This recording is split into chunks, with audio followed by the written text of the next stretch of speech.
트럼프는 우리의 동맹인 한국을 갈취하려 노력했다. 트럼프 대통령의 아나무인격의 방위비 인상 규정에 드디어 미국의 민주당에서도 비판을 쏟아내기 시작했습니다. 모두가 알고 있었지만 막강한 권력 앞에 누구도 쉽사리 입 밖에 꺼내지 못했던 갈취라는 표현으로 트럼프 대통령의 위기가 고조되고 있는 가운데 대한민국의 강경화 외교부 장관은 한미 관계에 있어 의미 있는 메시지를 발표하며 미국과 전 세계의 대한민국의 외교 원칙 다시 한번 확고히 하였습니다. 대한민국은 중국과 미국의 갈등에서 양국이 선점해야 할 핵심적인 요소 중 하나로 떠올랐는데요. 이런 한국을 두고 중국과 미국은 이전보다 수위를 높여 노골적으로 우리 편이 되어달라는 요구를 하고 있습니다. 미국과 중국 사이에 낀 대한민국은 과연 어떤 선택을 해야 할까요? 자세히 알아보겠습니다. TV 팩트체크.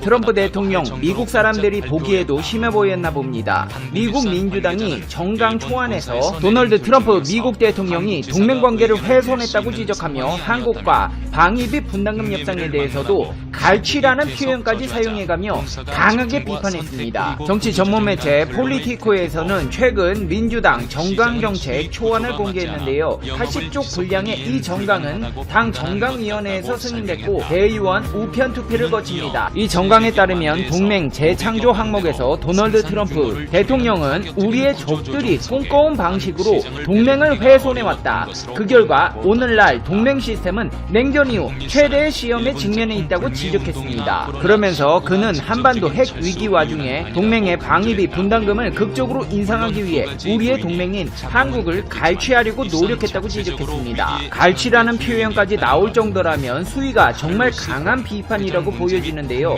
실제로 그만큼 미국의 민주당에서는 트럼프의 동맹국 방위비 인상 협박에 대해 심각하게 받아들이고 있습니다. 민주당은 트럼프 대통령이 유럽의 미국 동맹인 북대서양 조약기구 파트너들에게 맹공을 가하고 있다며 독일에서 협의도 없이 주동미군을 철수시키겠다고 위협한다고 비판했습니다. 민주당은 자신들은 도널드 트럼프 대통령과는 다르다는 점을 전면에 내세우며 지지를 요구하고 있습니다. 그러면서 미국은 파트너를 폄하하고 동맹 간 긴장을 고조시키는 대신 일본, 한국, 호주를 포함해 영내 핵심 동맹의 유대를 강화하기 위해 노력할 것이다. 파트너들과 상호 작전 운용성 향상, 방위 능력 강화 권장, 지역 안보, 책임감 증대, 공정한 분담 기여를 위해 협력하겠지만 우리는 결코 폭력단의 갈취행위처럼 동맹을 대우하지 않을 것이라고 강조했습니다. 북한의 핵 문제에 대해서도 언급했는데요. 민주당은 동맹의 역할과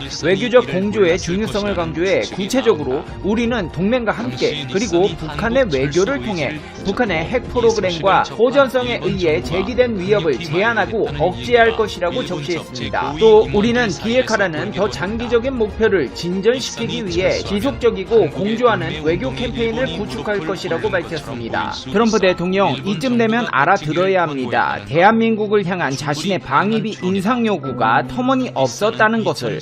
트럼프 대통령이 한미관계에 대해 감을 못 잡을 것을 대비해 대한민국 강경화 외교부 장관이 이번에 우리나라의 외교적 스탠스를 분명히 하는 발표를 했습니다. 강경화 외교부 장관이 최근 미중 갈등이 점이 가경의 양상을 보이는 가운데 한미동맹을 굳건히 다져나가면서 건설적 역할을 확대하겠다는 원칙을 제시한 것입니다. 강경화 장관은 외교 전략 조정회의에서 코로나19 위기 속 총체적 국력 경쟁이 격화되면서 단순히 이해관계에 따른 경쟁을 넘어 국가체제 차원의 대립으로까지 전환되는 양상이라며 최근 미중 갈등의 상황의 심각함을 지적했습니다. 또 미중 경쟁 등 동아시아를 둘러싼 복잡한 외교 상황 속에서 더 높아진 강도의 대외적 보호전에 직면할 가능성이 있다. 이에 대한 해법으로 한미동맹을 중심으로 한 안보정책과 개방적이고 포용적인 경제통상정책 기조를 주문했습니다. 그러면서 나아가 국가 간 갈등을 조정하고 해소해주던 기존의 완충지대와 연결고리가 약화되어 가고 있다.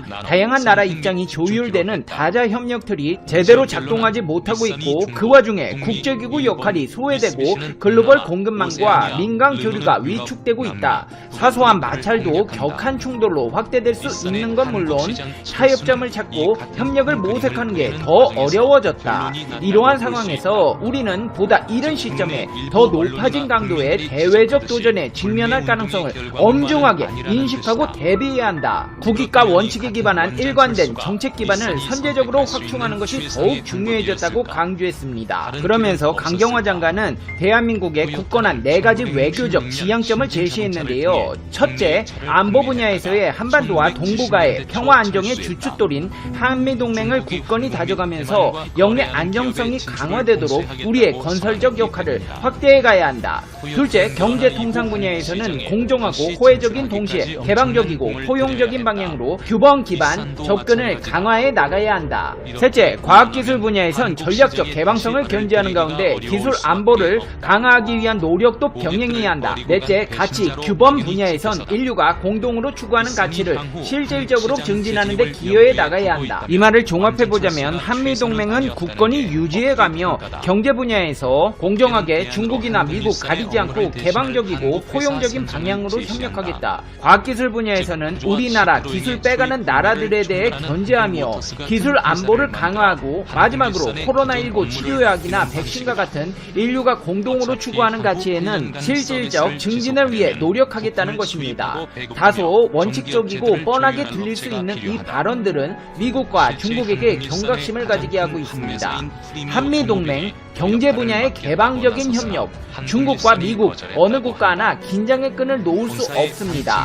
미국과 중국은 대한민국을 아군으로 포섭해 미중 패권전쟁에서 주도권을 가져오기 위해 혈안이 되어 있기 때문입니다. 실제로 미국은 또다시 미국과 함께 중국에 맞설 것을 압박했습니다. 사실상 신냉전에 돌입한 미중 사이에서 선택을 종용받고 있는 우리 정부를 향해 미국이 또다시 동참을 압박한 것인데요. 중국과 마찰이 심한 호주와의 외교 국방장관 회담 자리에서 마이크 폼페이오 미 국무장관은 인도 태평양 지역 안정을 위한 인도와 호주, 한국의 협력이라는 표현이 명시된 공동성명을 발표했습니다.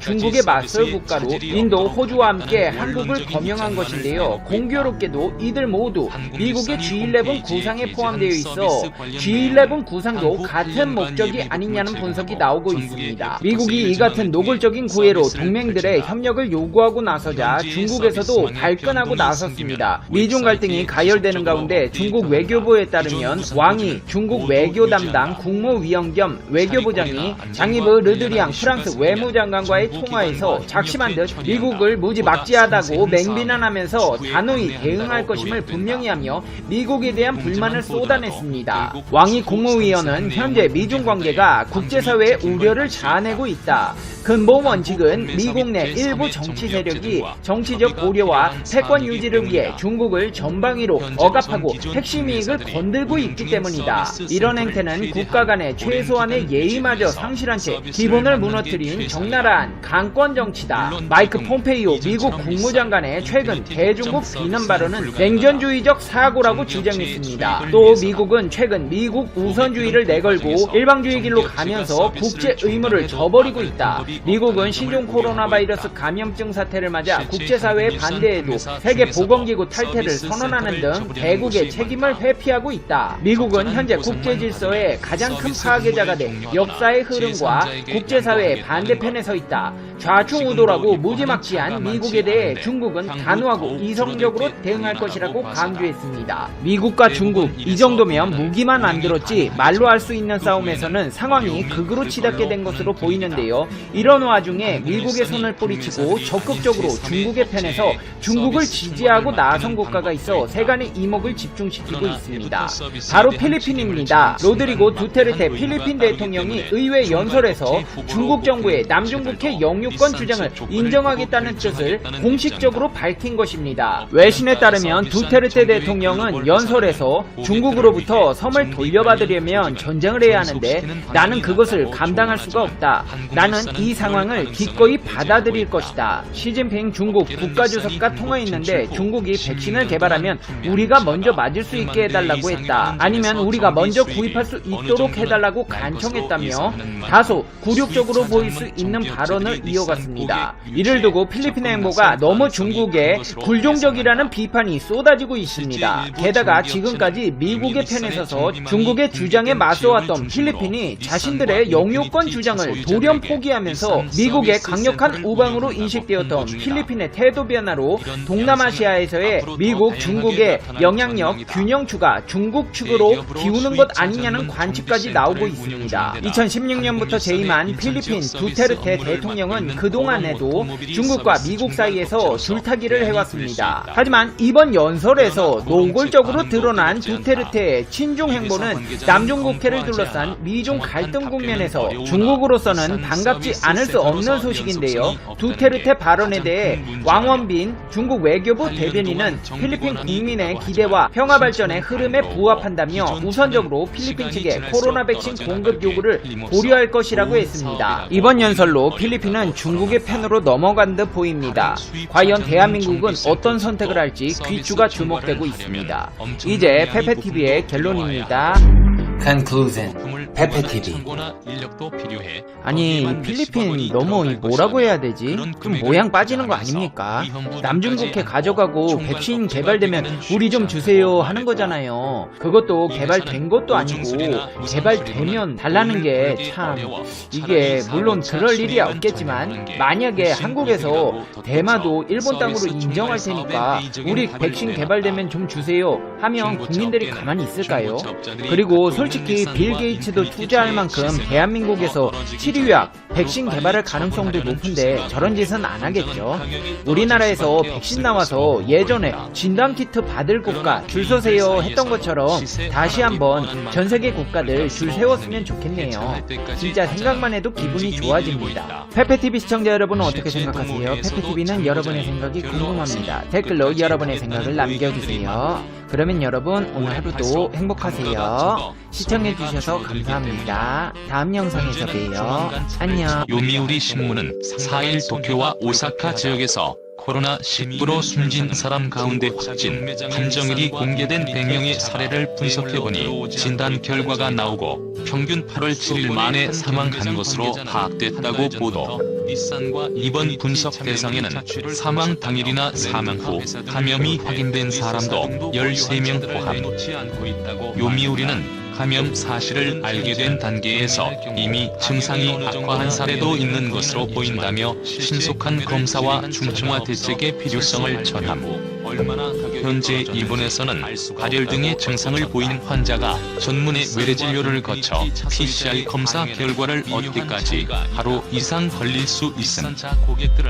미우리는 이런 현실을 근거로 일본에서 코로나19로 사망하는 사람의 경우 증상 발현에서 숨지기까지의 평균 기간을 확진, 판정에서 사망까지의 기간보다 조금 더 길게 봐야 한다고 설명.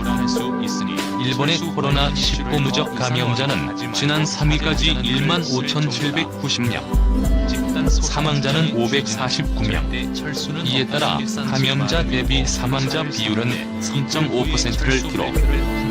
일본에선 유족이 꺼리는 점을 이유로 지자체가 관리하는 사망자 관련 정보가 제대로 공개되지 않는 경우가 많음. 오히려 아베 신조 일본 총리가 4일 코로나19 확산을 막기 위한 방역조치인 긴급사태 선언을 이달 31일까지 연장함과 동시에 사실상 마비 상태인 일본 경제에 시동을 걸기 위한 출구 전략 가동에 나섰다. 도쿄, 오사카 등 코로나 집중 발생지인 13개 특정 경제 방역 지역을 제외한 나머지 일본 지역에선 휴업, 외출 자수 등의 경계를 풀겠다는 것이다. 하지만 이날 일본 국민들의 반응은 싸늘했다. 특히 한국의 코로나19 방역 대응 체계가 오는 6일부터 기존의 사회적 거리두기에서 생활 속 거리두기로 전환된다는 소식이 일본에 전해지면서다. 이날 요미우리 신문은 한국 정부는 코로나19 집단 감염이 발생할 우려가 있는 시설의 운영 제한을 6일부터 해제한다고 발표했다며 일상생활의 제한을 완화하되 철저한 손 씻기와 마스크 착용 등 생활 수칙을 유지하는 정도로 방역을 전환하는 것이라고 전했다. 한국과 달리 아베 총리는 4일 저녁 코로나19 정부 대책본부 회의를 열어 전국의 긴급사태 발령 기간을 오는 6일에서 이달 말까지 25일간 연장한다고 공식 발표했다.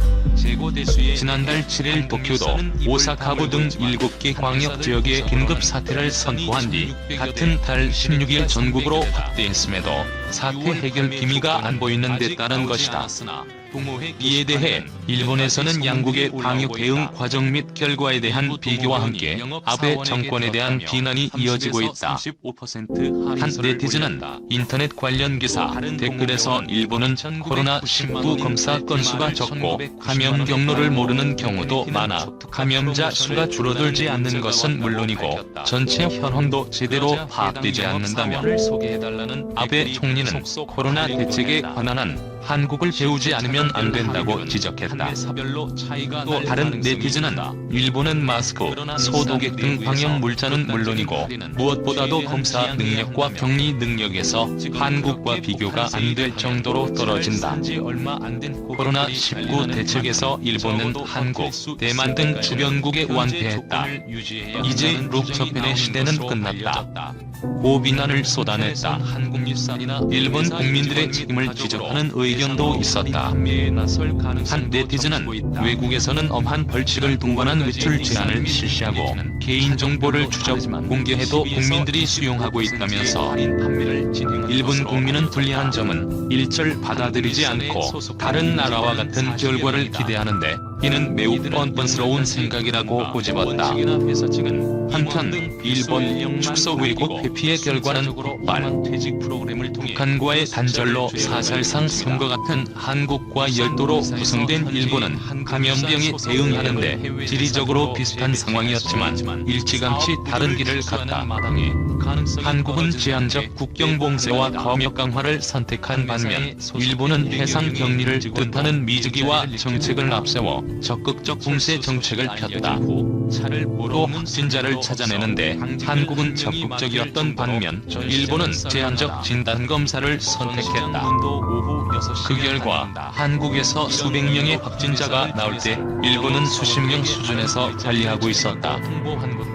특히 올림픽 개최를 앞두고 확진자를 찾지 않고 있다는 비판이 일었지만 관리 가능한 수준에서 환자를 유지하고 있었다.